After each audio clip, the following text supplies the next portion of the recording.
ಖರ್ಗೆ ಅವ್ರ ಮನೆ ಭೇಟಿ ಕೊಟ್ಟರೆ ಹೇಗಿದೆ ಸರ್ ಆರೋಗ್ಯ? ಚೆನ್ನಾಗಿದೆ, ಆರೋಗ್ಯ ಚೆನ್ನಾಗಿದೆ. ಡಾಕ್ಟ್ರು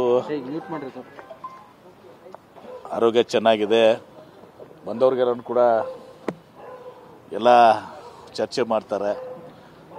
ನಾವೇ ಹೇಳಿದ್ದೀವಿ ಸ್ವಲ್ಪ ಎಕ್ಸರ್ಷನ್ ಮಾಡ್ಕೋಬೇಡಿ, ಸ್ವಲ್ಪ ಇದು ಮಾಡಿ. ಮತ್ತು ನೀವೆಲ್ಲರೂ ಬರ್ತೀರಿ ಮಾತಾಡಬೇಕಲ್ಲಪ್ಪ ಅಂತೇಳಿ ಎಲ್ಲರಿಗೂ ಭಾಳ ಸರ್ ನಾಳೆ ಲಿಂಗಾಯತ ಮಠಾಧೀಶರು ಒಕ್ಕೂಟದಿಂದ CM ಈ ಸನ್ಮಾನ ಇಟ್ಕೊಂಡಿದ್ದಾರೆ. ಅದು ಬಸವ ಸಂಸ್ಕೃತಿ ಅಭಿಯಾನ ಏನು ಪ್ರತಿ ಜಿಲ್ಲೆಗೆ ಅವರು 30 ದಿನಗಳ ಕಾಲ ಎಲ್ಲ ಜಿಲ್ಲೆಗೆ ಭೇಟಿ ಕೊಟ್ಟು ಅಭಿಯಾನವನ್ನು ಮಾಡಿ ನಾಳೆ ಇಲ್ಲಿ 10 ಗಂಟೆಗೆ ಪ್ಯಾಲೇಸ್ ಗ್ರೌಂಡ್ನಲ್ಲಿ ಇವತ್ತು ಅದನ್ನು ಬಸವ ಸಂಸ್ಕೃತಿ ಅಭಿಯಾನದ ಒಂದು ಕೊನೆಯ ಕಾರ್ಯಕ್ರಮ ಇಲ್ಲಿ ಆಗ್ತದೆ. ಎಲ್ಲ ಲಿಂಗಾಯತ ಸ್ವಾಮಿಗಳ ಒಕ್ಕೂಟದಿಂದ ಅದನ್ನು ಮಾಡಿದ್ದಾರೆ. ಮುಖ್ಯಮಂತ್ರಿಗಳಿಗೆ ಅವರು ಗೌರವಿಸುವಂಥದ್ದನ್ನು ಕೂಡ ಮಾಡ್ತಾರೆ. ಸರ್ ಲಿಂಗಾಯತ ಧರ್ಮ ಅಂತಲೇ ಬರೆಸ್ತೀನಿ ಅನ್ನೋ ತಮ್ಮ ಹೇಳಿಕೆನ ಎಲ್ಲ ಮಠಾಧೀಶಗಳು ಕೂಡ ಪ್ರತಿಪಾದನೆ ಮಾಡಿದ್ದಾರೆ. ನೋಡಿ, ನಾನು ಬಸವಣ್ಣನ ಜನ್ಮಭೂಮಿಯಿಂದ ಬಂದವನು. ನನ್ನ ತಂದೆ ಸರ್ಟಿಫಿಕೇಟು ಲಿಂಗಾಯತ, ನಮ್ಮ ಅಜ್ಜನ ಸರ್ಟಿಫಿಕೇಟು ಲಿಂಗಾಯತ, ನನ್ನ ಸರ್ಟಿಫಿಕೇಟು ಲಿಂಗಾಯತ, ಎಲ್ಲರೂ ಲಿಂಗಾಯತರೇ ಏನ್ರಿ. ಹಿಂಗಾಗಿ ನೀವು ವೀರೇಂದ್ರ ಪಾಟೀಲ್ರು ಲಿಂಗಾಯತ್ತು ಸರ್ಟಿಫಿಕೇಟು, BD ಜತಿಯವ್ರದ್ದು ಲಿಂಗಾಯತರು. ಯಾರ್ಯಾರು ಕೇಳ್ತಾರೆ ಹೇಳ್ರಿ, who is who of Karnataka. ಎಲ್ಲರೂ ಸರ್ಟಿಫಿಕೇಟ್ ತೊಗೊಂಡು ಗೊತ್ತಾಗ್ಬಿಡ್ತದೆ ಯಾರ್ಯಾರು ಏನೇನು ಸರ್ಟಿಫಿಕೇಟ್ ಅದಾವ ಅಂತೇಳಿ. ಈಗ 2002ರಲ್ಲಿ ಆ ಒಂದು ತಂತ್ರಾಂಶದಲ್ಲಿ ಅದನ್ನ ಪದ ಸೇರಿಸ ಮೇಲೆ ಈಗ ಹಿಂಗೆಲ್ಲ ಇದಾಗಿದ್ದಾವೆ. ಎಲ್ಲ ಜಿಲ್ಲೆಗೆ ಪ್ರವಾಸ ಹೋಗಿದ್ದೀರಲ್ಲ, ರೆಸ್ಪಾನ್ಸ್ ಆಗಿದೆ ಸರ್? ಹಂಗೆ ಬರೆಸ್ತಾ ಇದ್ದಾರೆ ಸರ್? ನಾನು ಅದ್ರ ಬಗ್ಗೆ ಇಲ್ಲ. ಜನ ತಮ್ಮ ಇಚ್ಛೆಗೆ ಬರೆಸ್ತಾರೆ, ನಾವು ಯಾರಿಗೂ ಕೂಡ ಒತ್ತಾಯ ಮಾಡಿಲ್ಲ. ಎಲ್ಲ ತಮ್ಮ ಇಚ್ಛೆಯನ್ನು ಹೋಗಿ ಬರೆಸ್ತಾರೆ.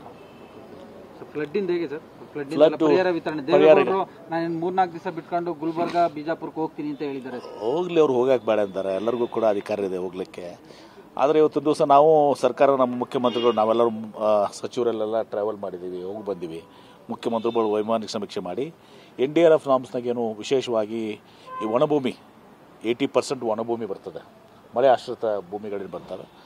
NDRFನಾಗ 8,500 ರೂಪಾಯಿ ಬರ್ತದೆ ಪರ್ ಹೆಕ್ಟೇರ್. ನಾವು ಕೂಡ 8,500 ಕೂಡಿಸಿ 17,000 ಕೊಡ್ತಾಯಿದ್ದೀವಿ. ಸೊ ಪರಿಹಾರ ಕೊಟ್ಟಿದ್ದೀವಿ. ಈಗ ಹೋಗಿ ಈಗೇನು ಪ್ರೊವೈಡ್ ಮಾಡೋರು, ಟ್ರೈನ್ ಹೋದ್ಮೇಲೆ ಟಿಕೆಟ್ ತೆಗ್ಸಕ್ಕೆ ಹೋಗ್ತಾ ಇದ್ದಾರೆ. NDRF ನಡಿ ಇದು ಪರಿಹಾರ ಕೊಡಿಸೋ ವಿಚಾರವಾಗಿ ರಿಯಾಕ್ಟ್ ಮಾಡಿರೋ ದೇವೇಗೌಡರು, ಇಂಥ ಸಂದರ್ಭದಲ್ಲಿ ರಾಜ್ಯ ಸರ್ಕಾರನೇ ಶಕ್ತಿ ಮೀರಿ ಕೊಟ್ಟಿದ್ದೇವಲ್ಲ. ದೇವೇಗೌಡರಿಗೆ ಗೊತ್ತಿರಲಿಕ್ಕಿಲ್ಲ ಪಾಪ, ಅವ್ರಿಗೆ ಜವಾಬ್ದಾರಿ ಇದೆ ಅಂತ.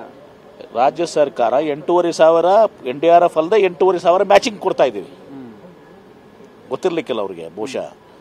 ಆಮೇಲೆ ಈಗ ಕೇಂದ್ರ ಸರ್ಕಾರ ಪಾತ್ರ ಬರ್ತದೆ ಮೇಲೆ. ಹಿಂದೆ ನಮಗೆಲ್ಲ ಟೋಪಿ ಹಾಕಿದ್ರು, ಅಪರ ಭದ್ರಾದಾಗ 5,800 ಕೋಟಿ ಕೊಡ್ತೀವಿ ಅಂತ ಕ್ಯಾಬಿನೆಟ್ನ ಡಿಸಿಷನ್ ಮಾಡಿ ಏನು ನ್ಯಾಷನಲ್ ಪ್ರಾಜೆಕ್ಟ್ ಅಂತೇಳಿ ಇನ್ನೂ ತನಕ ಅಪರ ಭದ್ರಾ ದುಡ್ಡು ಬಂದಿಲ್ಲ. 14ನೇ ಹಣಕಾಸು 15ನೇ ಫೈನಾನ್ಸ್ನಾಗ ನಮ್ಗೆ ಅನ್ಯಾಯ ಆಯಿತು, ನಿಮ್ಗೆ ಗೊತ್ತಿದೆ. ಸುಮಾರು 60,000 ರಿಂದ 70,000 ಕೋಟಿ ನಮಗೆ ರಾಜ್ಯಕ್ಕೆ ನುಕ್ಸಾನ ಆಯಿತು.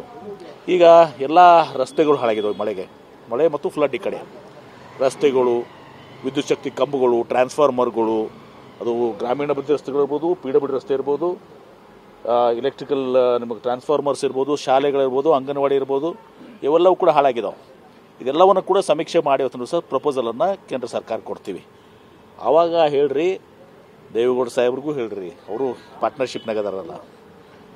ಆಮೇಲೆ ಉಳಿದೆಲ್ಲ BJP ಸಂಸದರಿಗೆ ಹೇಳ್ರಿ, ಸಚಿವರಿಗೆ ಹೇಳ್ರಿ.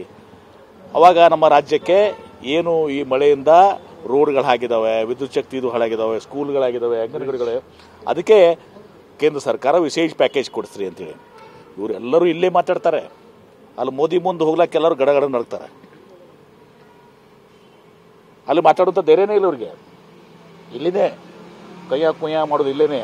ಅಲ್ಲೋದ್ರೆ ಯಾರು ಹೋಗಿ ಯಾವತ್ತಾದರೂ ನಮ್ಮ ರಾಜ್ಯಕ್ಕೆ ಮೋದಿಯವರು ಭೇಟಿಯಾಗಿದಾರ? ಬಹುಶಃ ಅವ್ರನ್ನ ಭೇಟಿನೂ ಆಗ್ಲಿಕ್ಕಿಲ್ಲ. ಅವರು ಇವ್ರನ್ನ ಭೇಟಿಯಾಗೂ ಆಗ್ಲಿಕ್ಕಿಲ್ಲ, ಅವ್ರು ಭೇಟಿ ಆಗುವಂಥ ಧೈರ್ಯನೂ ಇವ್ರಿಗಿಲ್ಲ. ಹೋಗಿ ಪರಿಹಾರ ಕೇಳಿ, ಪರಿಹಾರ ಕೊಡಿಸ್ಲಿ. ಇಲ್ಲೇನು ಟೂರ್ ಮಾಡ್ತಾರೆ, ಡೆಲ್ಲಿ ಟೂರ್ ಮಾಡಂತ ಹೇಳಿ ಅವ್ರಿಗೆ. ಇಲ್ಲಿ ಟೂರ್ ಮಾಡೋ ಬದಲಿ ಡೆಲ್ಲಿ ಟೂರ್ ಮಾಡಿ ಪರಿಹಾರ ಕೊಡಿಸ್ಲಿ. ಮತ್ತು NDRF ನಾರ್ಮ್ಸ್ ಕೂಡ ಹಳಿದಿದೆ, ಕಡಿಮೆ ಇದೆ, ಅದನ್ನು ಕೂಡ ಹೆಚ್ಚಿಗೆ ಮಾಡಿಸ್ಲಿ.